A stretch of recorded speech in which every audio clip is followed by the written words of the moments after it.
All right, hello. Welcome to Otis Frampton Live. I am Otis Frampton, as always, writer, artist, pizza aficionado. Let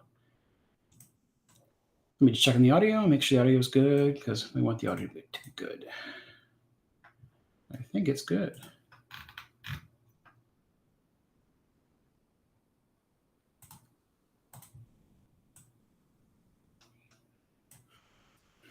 We are good.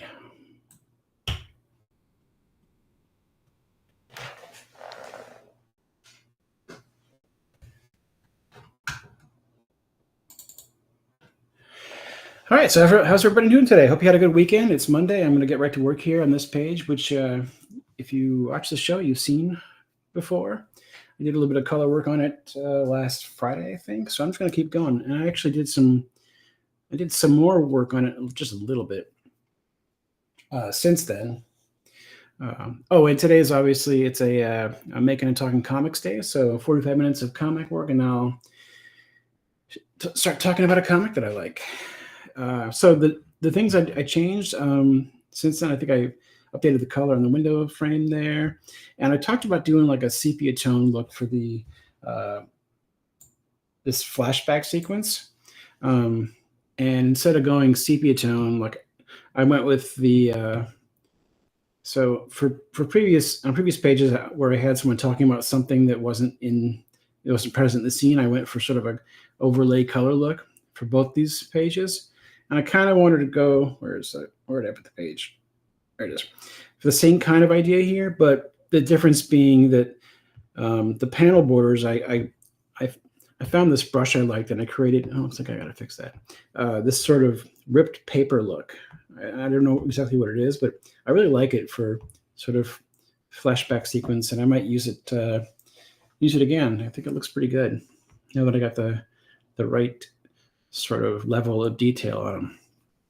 But the change from obviously the black panel border to the white panel border, I gotta fix that. It's gonna drive me nuts. That's not the right one. Oh, look what I did. Okay. Sometimes, come on, making comics can be frustrating. All right, so I'm gonna get to work here, and I'm gonna turn off the sepia tone look because I got to work on the colors under it. And as always, I am watching the chat on Rumble, YouTube, and X. So if you want to chat with me, please feel free. I will do my best to keep an eye on it. All right, so I've got the adjustments here. Oh, wait a minute. Oh, that's right. Adjustments. This is with adjustments turned off. That's right. On, off. And what I want to do, let's see, what do I want to do? Well, first I got to go get my color reference from one of my reference files. One thing I need to do also, where is it? There she is. There's the glass cat. I'm going to copy this. And I was going to say, one thing I want to do is I have everything in like one stack for my Oz stuff right now, and I need to change that. It's getting a little bit too complex.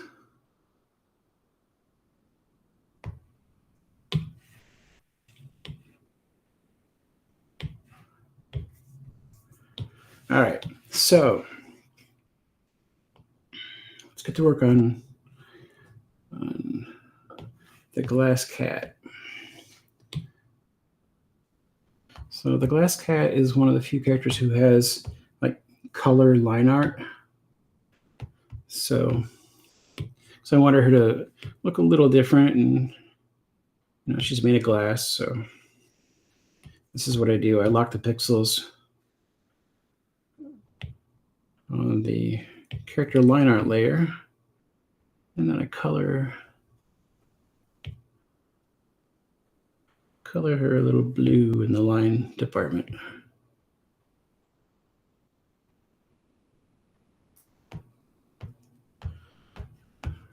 The same here.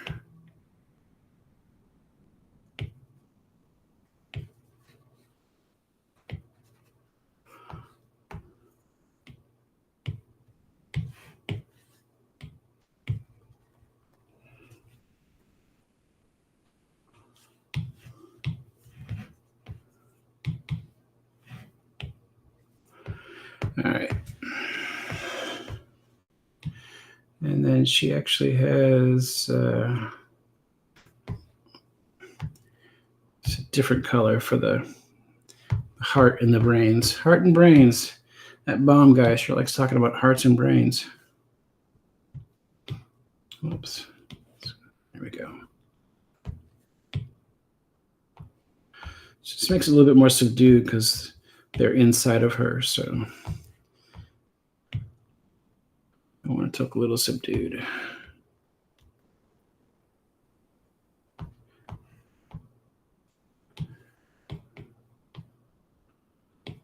Let's create a new folder here for color reference.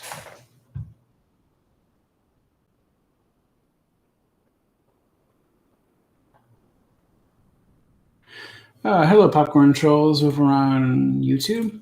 Popcorn Troll says, "Hi, sir. Can you upload a video on shadow effects on Procreate, like how to give shadow and highlight them?" Well, I can, and maybe I will, but I do that sort of within these Making Comics pages or Making Comics episodes. So maybe I'll do a separate one. I'm thinking about doing like a Procreate tutorial kind of thing, but I got to get caught up on a few things before I can do that. But thank you for the request.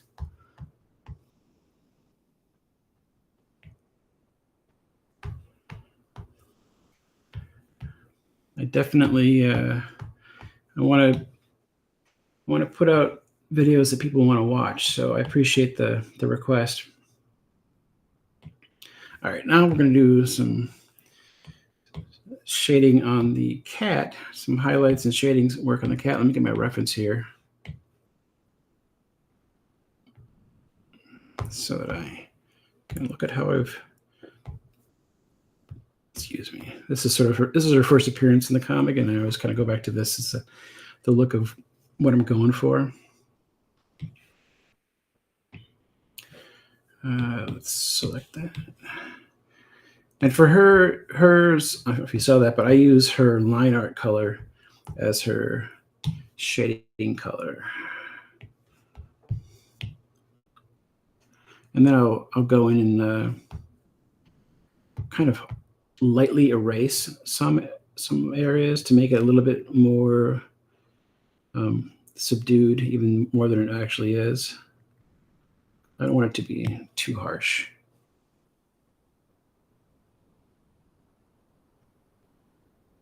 I don't even know how I came up with the look for her.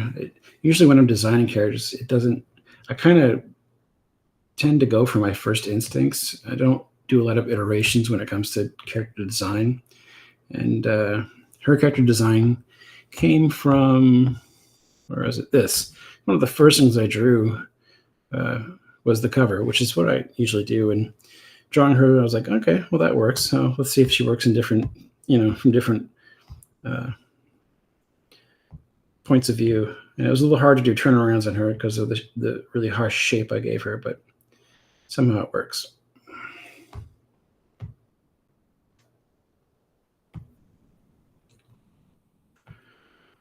But she's one of my favorite characters in the book because she's not like a lot of bomb characters. A lot of bomb characters are very sort of naive and innocent and polite, which is fine. But she's got a bite to her, no pun intended. She's a sarcastic and cranky little lady. And I love cats. My wife and I have 2 of them, so maybe not so much. There. So this is my chance to add to cats in comics. Oops. And I think this is the only time we ever see her in her prior form, which I kind of made her look like a little statue, Where was I? So, okay. Oops.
Sorry, I'm dealing with some. There we go. All right, back to work.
Oops, forgot to draw her etched in whiskers over there. Just noticed that. Let's fix that.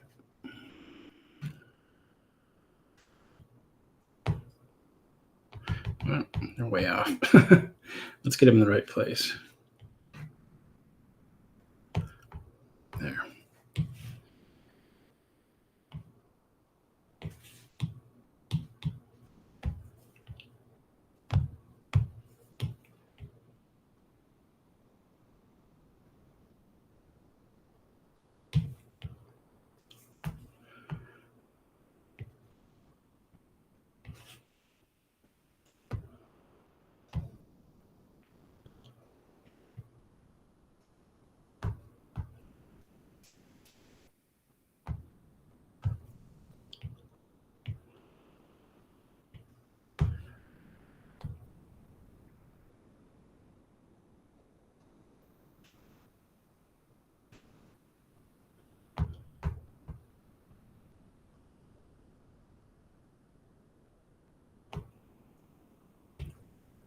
Okay.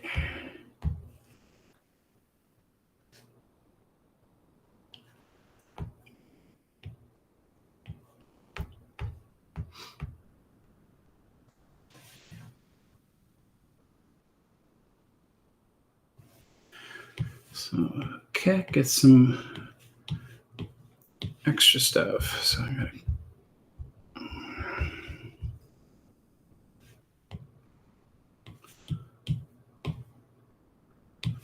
Let's select this again.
close. Come on.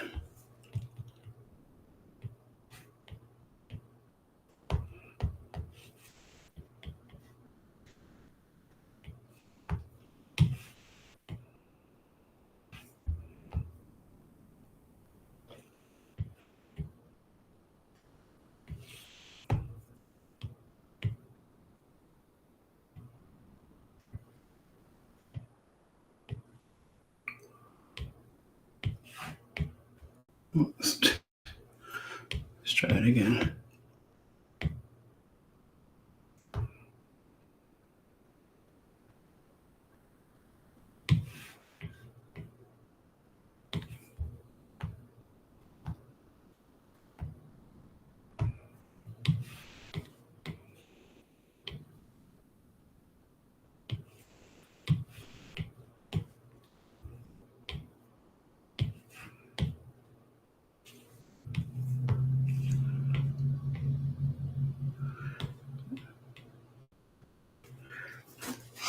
Want to give the illusion that there's a little bit of light coming off of her all the time, a little bit of shine. I think I got her eye color wrong, or maybe my lovely wife did. Yeah, I think that's. There we go.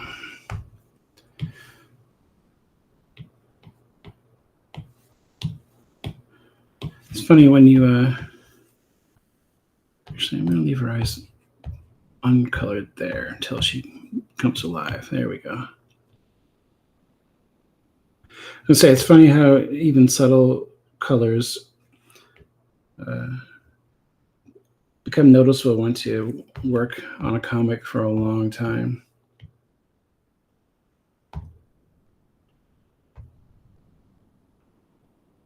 Or any length of time, I should say.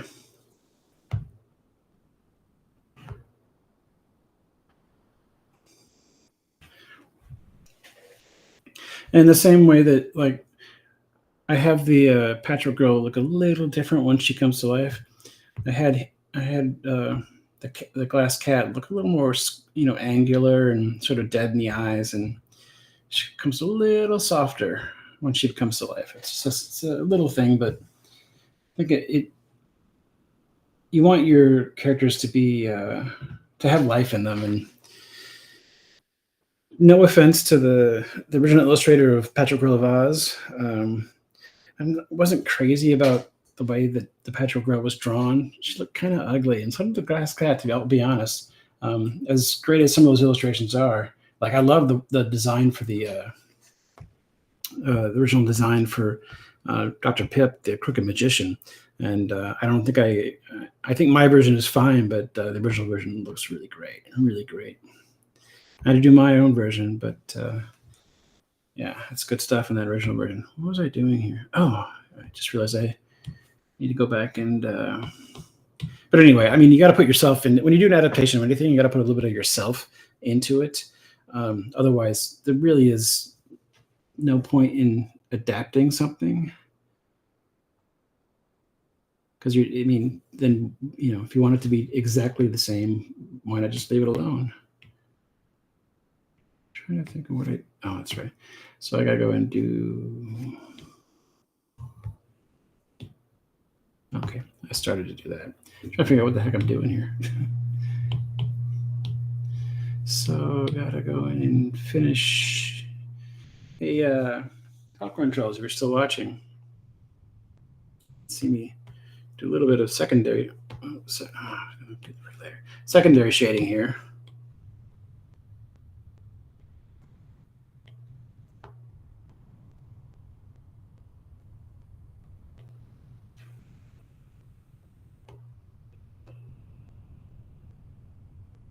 Let's see.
time for some highlights.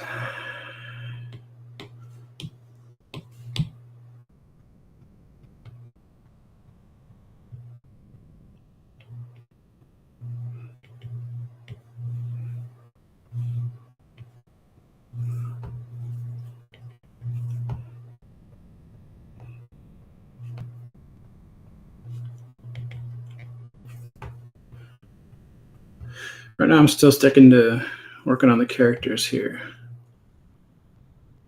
There's not too much background on this page, but I'll get to it.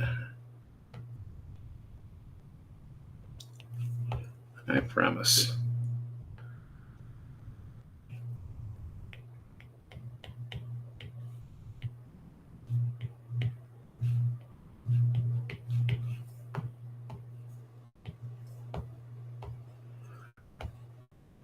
Now, go back to my glass cat reference.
Thank you, Pigars. I appreciate that. Pigars on YouTube says, awesome job, comic panelists.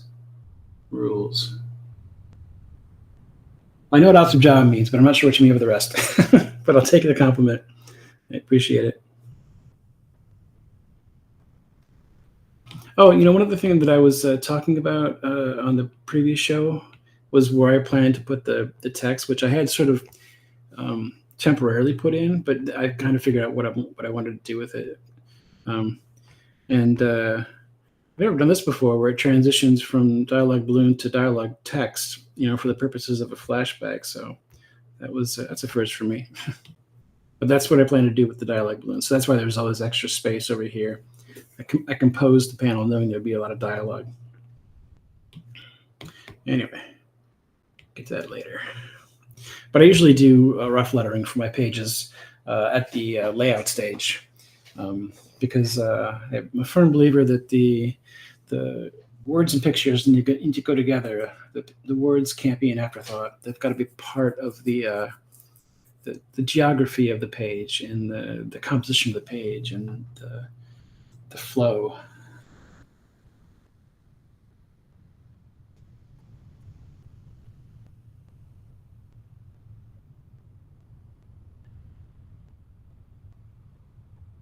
Okay. I got you, P. Garza. Thanks. Where was I? And I did some sort of rough, little bit of lighting on the background. That's going to change, but I wanted to get a sense of the background and some of the lighting that I'm going to do. So let's see what's next. What's next is, yes, the background. I'm going to have to shade that background. Did I grab the color? Sorry about this. I was running a little behind today, so I didn't get my color reference set up. Let's see if I have it right here. Should have it in this file. I don't know if I do. Dang it. I have to grab it from another page. Grab it from this page.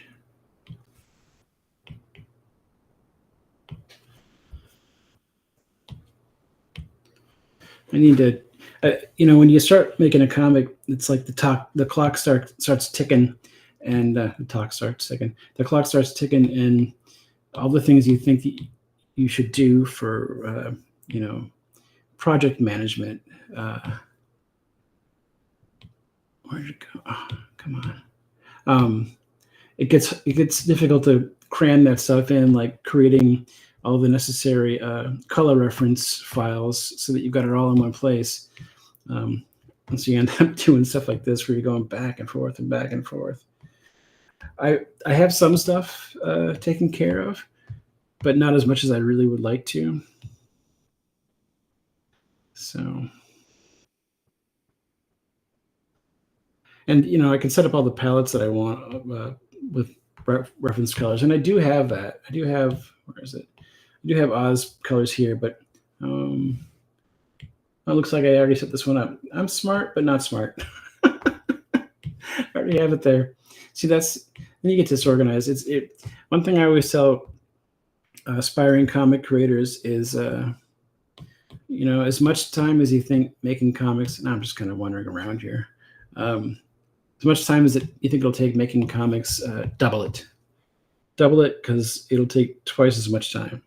It just will. No matter how fast you are. It's like it just takes so much time, especially if you're doing the whole comic yourself. I mean, that really is where the double it rule comes into play in a big way. Because it takes so much time, it's so much work, and there's this line from the movie Terms of Endearment. Here's a weird segue. There's a line from the movie Terms of Endearment.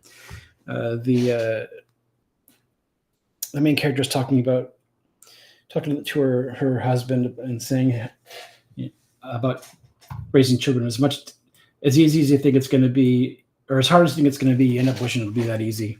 And that's how I kind of feel about making comics. Not to compare it to child rearing, but it's always harder than you think it's going to be. I guess that's my main point.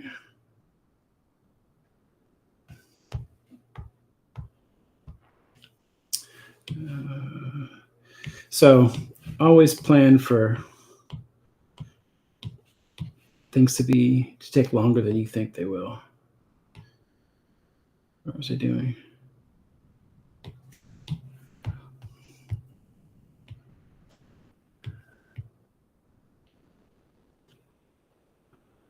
Yeah, that's right. The shading looks too dark right now, but I always forget that once I throw a little light on there, on the glow for the stuff, it tends to balance it out.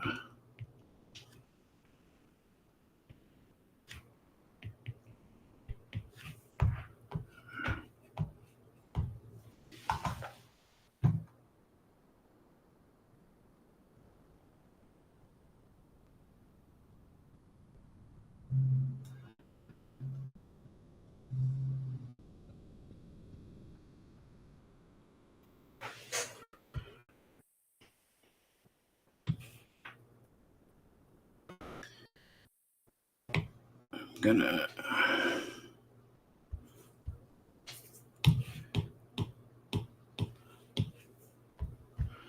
give it its own layer. All right.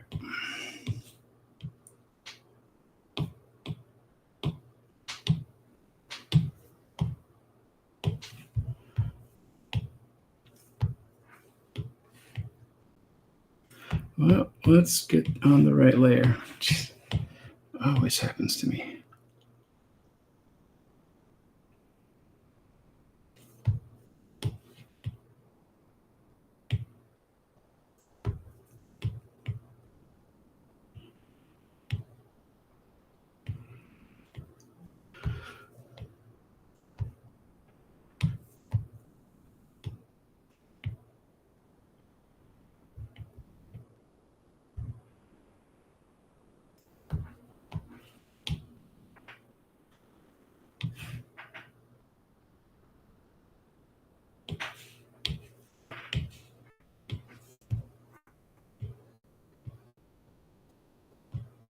on.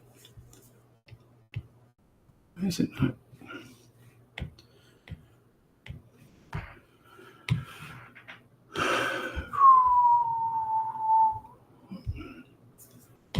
There we go.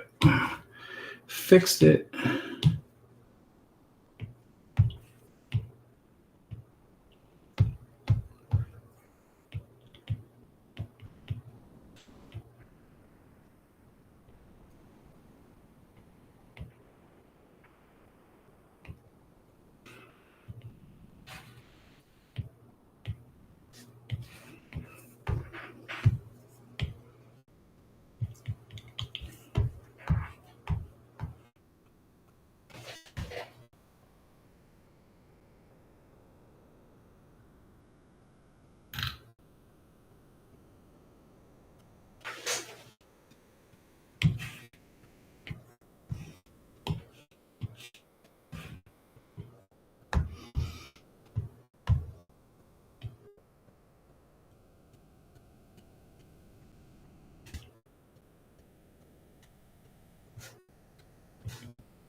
Oops.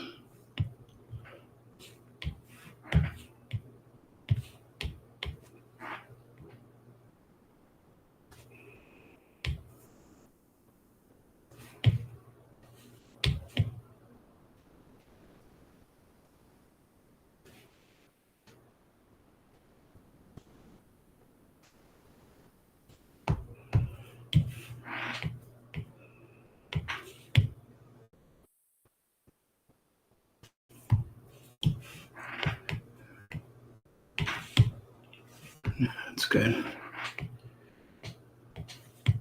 That's better.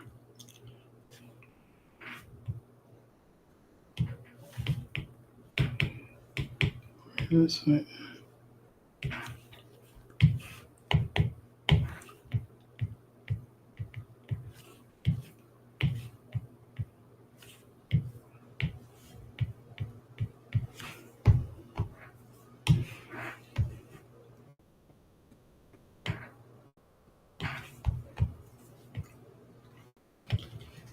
Whoops. Let's stay inside the lines. There is it. Oh boy, it's already 140.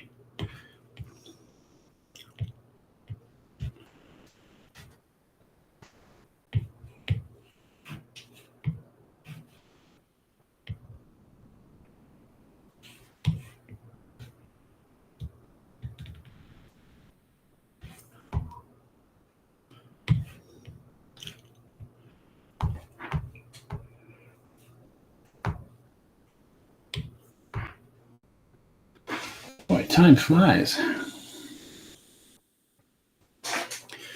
Let's see.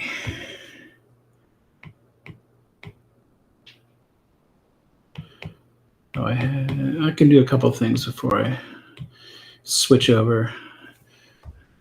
Let me take care of the window here real quick.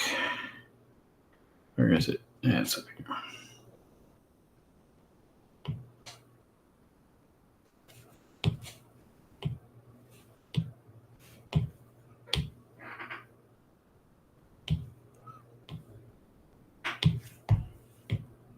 Oh, come on.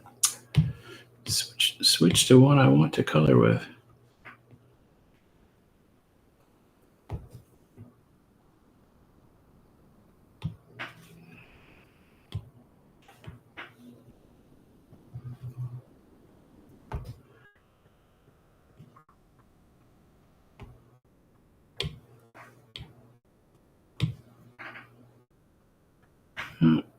Yeah, whatever.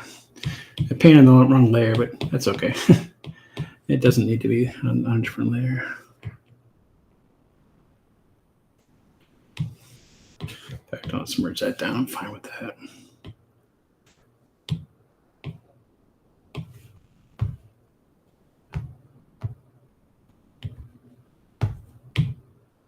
Yeah. Just gonna.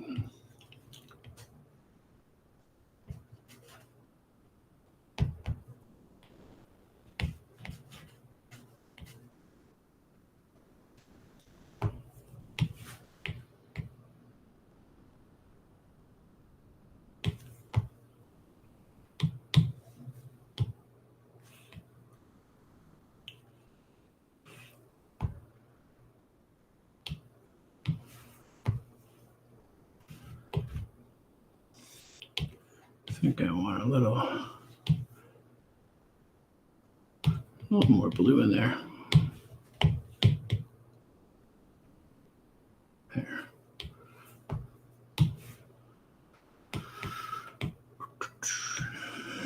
Okay. Let me turn the adjustment layers back on. At least the adjustment layers I have so far.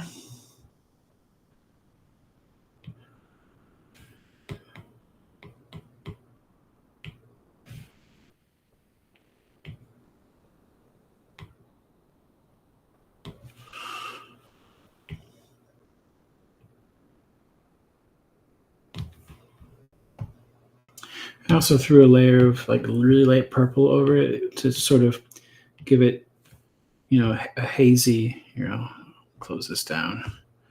So there's a color overlay here. You can see it without. Here's without. And then I added sort of a very light purple. It's added a low opacity to give it sort of a hazy look, a little less poppy it than the sort of present time panels, and then a color overlay. There's more work to be done on it, obviously, but I wanted to, this to have the same sort of dream-like quality as the previous pages that showed things that were being talked about. And in this case, it's really his thoughts describing, the process of making the cat alive. Anyway, I think that's all we're going to do for today. I'm probably going to be able to finish this page's colors later on today, which will be nice. One more down. Maybe even the dialogue balloons too. But that's all for making comics. Now we're going to start to talk about some comics, and I'm going to move this real quick and grab my comics.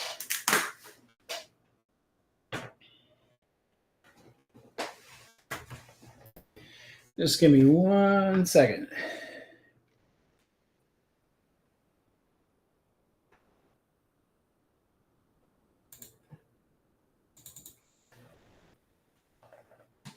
Okay, so also want to make sure that camera's catching things. Today I'm going to talk about New Frontier, DC's. There we go. Just make sure it's sharp enough. I think that's good. We're talking about DC's New Frontier, which came out, I think, early 2000s. What is there? Should be right. Should be some indicator of when it came out. Why am I not seeing it? I'll have to look it up, but I think it was the early 2000s. This came out. Wow, there's no. There it is, 2004. Okay, so it's a 6-issue miniseries. Here's all 6 issues. I don't take these issues out of their bags and boards too much since I got the Comixology collection, but I look at that a lot. It's written and drawn by the late, great Darwin Cook. Darwin Cook, gone too soon. He's an amazing comic creator. He worked in animation on the Batman the Animated Series and other DC animated projects. But to me, he'll always be remembered for his work in comics. His best work for me is a series called Parker, the Parker graphic novel adaptations of the Parker novels. I forget the name of the original author, but amazing pieces, amazing adaptations. If you're ever looking for a great noir comic, look up Darwin Cook's Parker books. But this is what we're talking about today.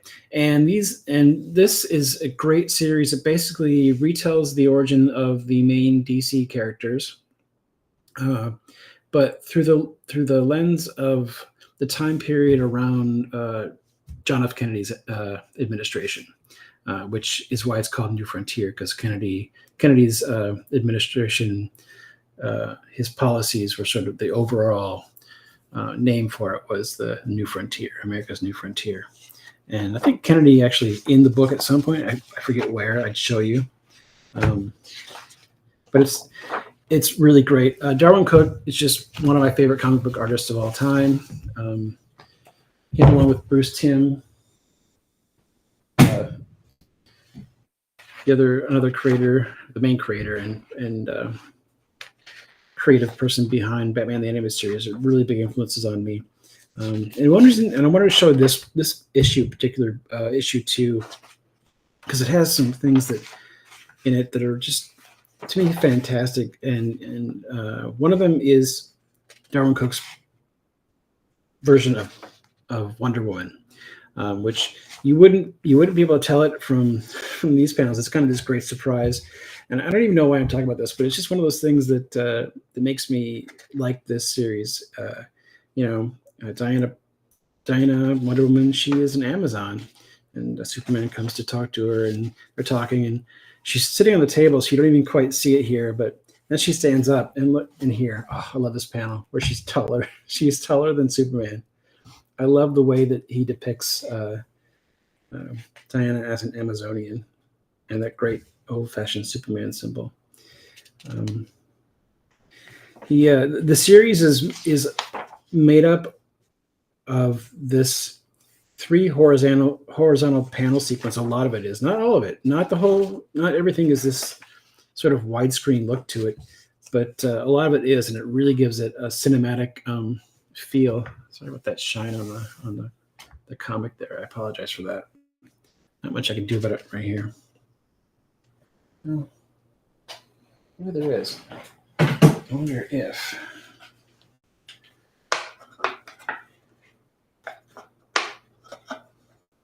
Give me 1 second while I improvise something here that I might use for future shows.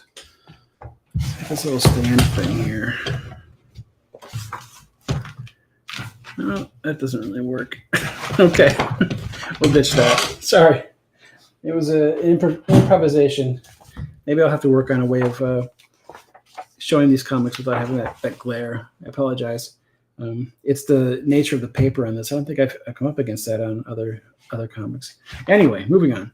So, I mean, each one of these horizontal panels that make up the majority of the panels is just, it really shows off his storytelling from very limited. He gave himself a limited. It's very limiting, giving yourself only 3 panels. In the same way that Kirby had that 9-panel grid, Cook has this 3-panel cinematic grid, and each panel. It just is so wonderful to look at in terms of the composition. You could really make a study of this series in terms of just cinematic compositions. And he comes from animation, so he's used to working in this, 16 by 9, format, so to speak.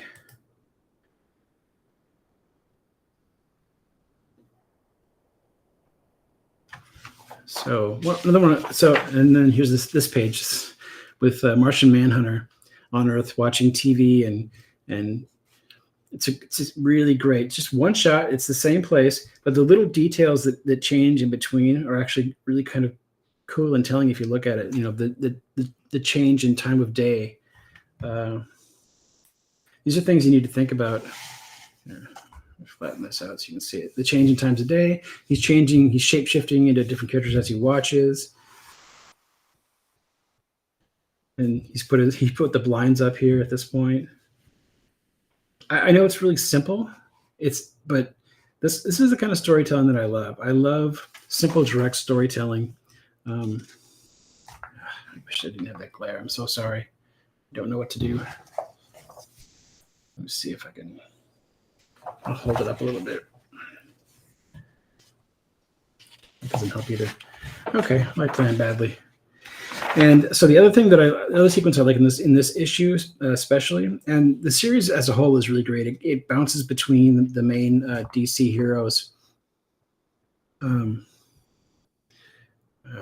really driving me nuts.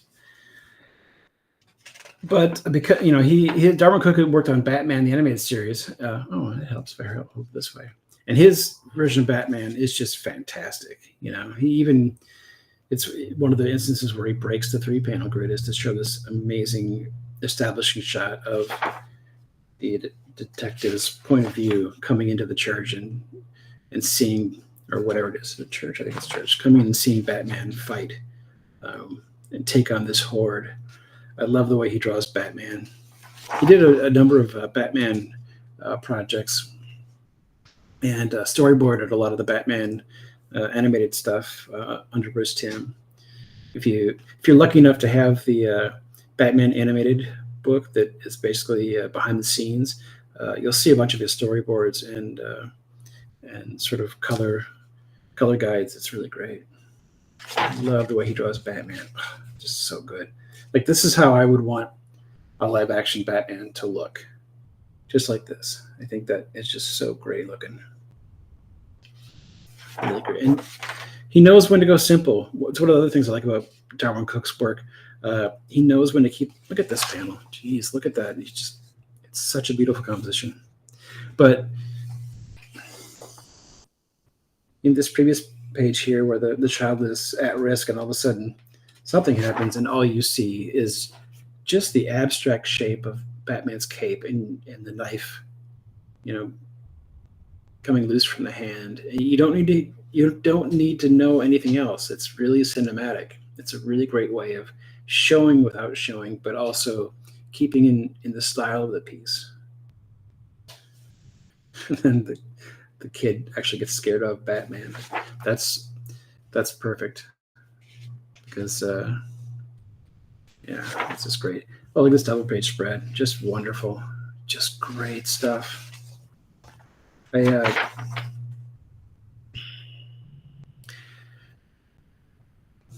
foreground characters, the way he draws the foreground characters is so good. Just enough detail in the background characters. And the entire double page spread is composed according to the rule of thirds. If you did the grid, you have the thirds here, and that's right where it belongs. It's great. It's a wonderfully composed image, as are, like I said, a lot of these. And then when he does break the pattern of the 3 panels, you can see here it's got 3 and 3. You know what I mean? I mean, that might be intentional, it might not be, but it certainly works well. And if you start looking at this kind of work, you'll start to see patterns like that and be able to decipher the reasoning behind why the storyteller chose to establish and break rules. Obviously, this image, it would not have worked as a smaller panel, a wider panel. It has to be the character standing tall, arms extended. It needed to be a full page spread. That's really great. And then back to the pattern.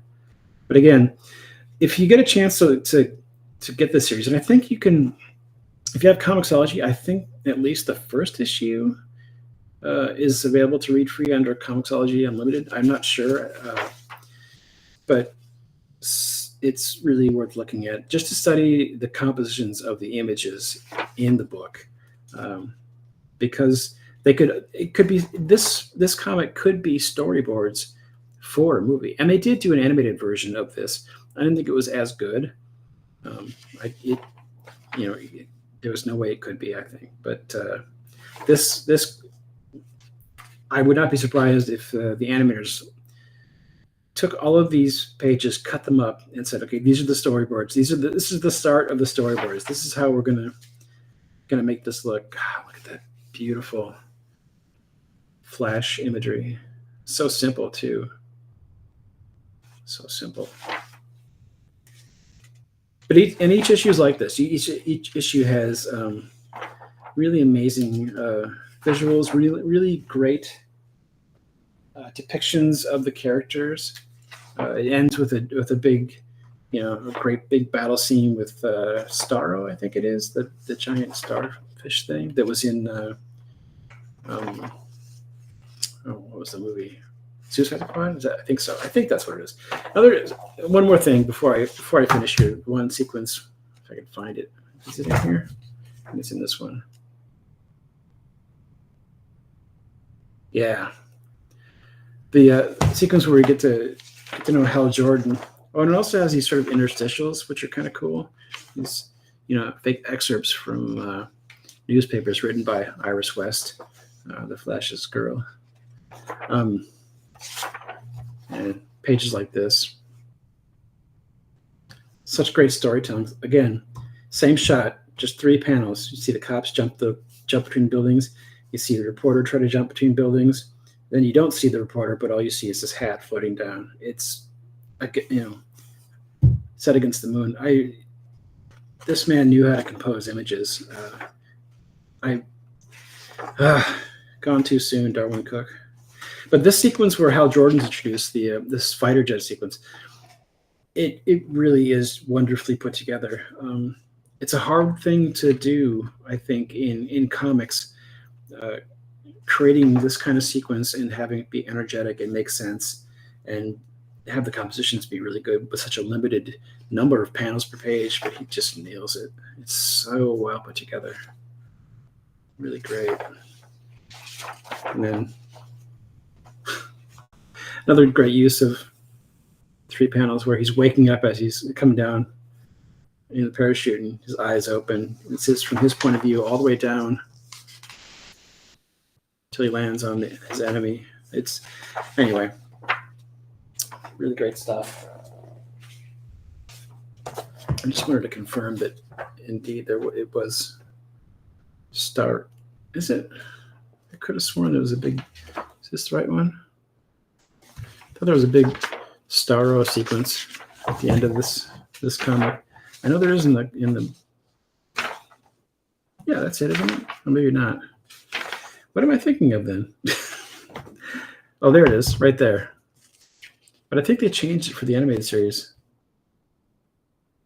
I think didn't they have this as the actual big battle in the end of this comic? It's sort of hinted at.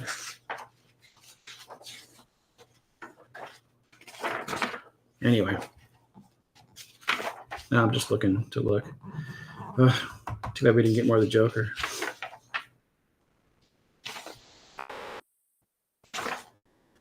Okay. Anyway, that's what I want to talk about today. New Frontier specifically, but Darwin Cook in particular. If you have a chance to check out any of his comics, I just noticed there's a little rip. That's okay. I don't buy comics for prices. If you have a chance to check out Darwin Cook's work, seek it out. He did a lot of great stuff. He also did a run on an updated version of The Spirit, Will Eisner's character, The Spirit. And if you can find those, oh man, it's a beautiful, beautiful run. Great, great comics. And he also did a really cool Batman and the Spirit crossover one-shot, which is amazing. Seeing those two characters together, drawn by Darwin Cook, was just wonderful. All right, well, that's all for today. I'll be back tomorrow at 1 p.m. Central with commission work. I think, what am I working on tomorrow? Hellboy, probably. Probably inking up that Hellboy piece I've been drawing. And then Wednesday, I'm not going to have a 1 p.m. show. I'm going to have a 7 p.m. show because I have an MRI during the day. So I won't be able to make it to the 1 p.m. show. So we'll do it at 7 p.m. Anyway, thanks for watching. Please like, subscribe, share, all that good stuff. I really appreciate you guys watching, and have a great day.